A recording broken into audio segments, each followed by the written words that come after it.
Hello, I'm Deacon Jimmy Ghiglione. And I'm Aaron Emig, and we are now celebrating the second Sunday of Advent, one of my favorite seasons of the year. And this week's gospel again comes from Mark chapter 1. The thought, we're going to be using throughout the Advent season is how will you be spending your Advent season?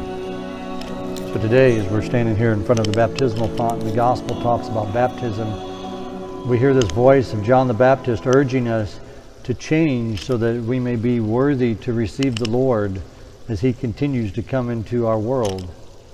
Crooked ways must be made straight, the readings talk about. Bad habits need to be corrected. Conversion needs to continue. Transformation needs to happen. True conversion, true transformation, true readiness for the coming of Jesus requires a conversion that touches our hearts and our deepest values. And Jesus is wanting to be an even bigger and a more important part of our life. What are we doing to prepare for Him? What are we doing to make room for Him? God very much wants to come into each one of us. He wants us to receive Him. But it's usually only on our own terms that we want Him in. We want to remain attached to those old habits, those old attitudes, those old beliefs, those things that are maybe contrary to God's call in our life.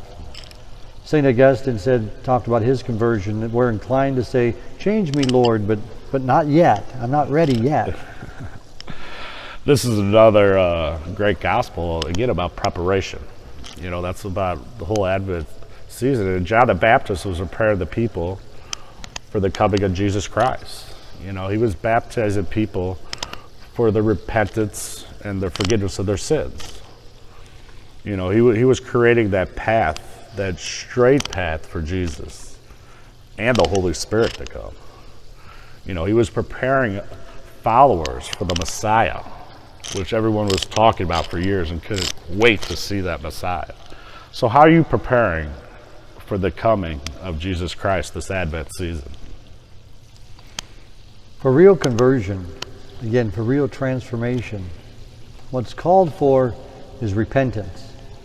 And we must be careful not to confuse that with remorse.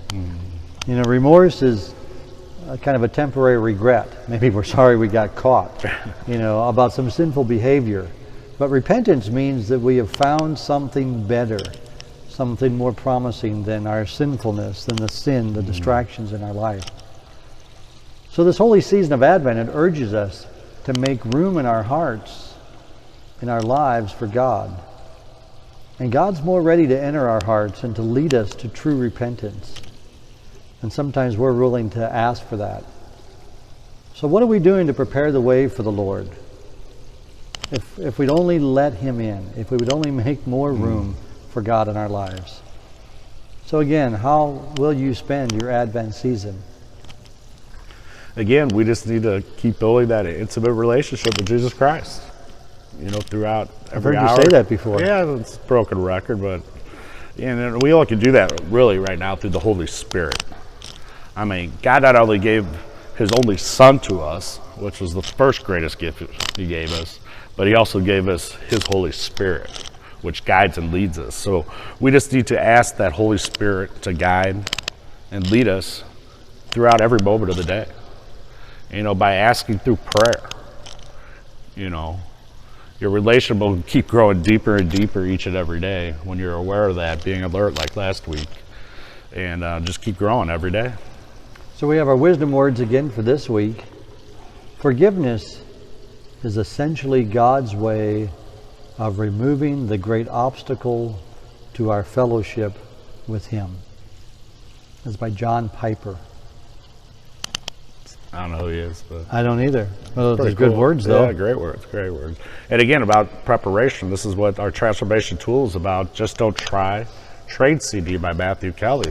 Just preparing each and every day on your spiritual journey, just growing step by step by step. And that's all God has asked us to do. And we're giving out those free copies over at Morris Hall every Tuesday at 2:10 p.m. And our Transformation Tuesday's prayer. Jesus, how do you want me to transform my life today? I just had a thought about John Piper. I think he was Mrs. Piper's son. Maybe. Probably. I'd like to thank our music and vocals, as always, from our music ministry here at Saints Peter and Paul. And God bless you all from Saints Peter and Paul Catholic Church, a spiritual home for everyone, where we are striving each day to be, grow, and make disciples.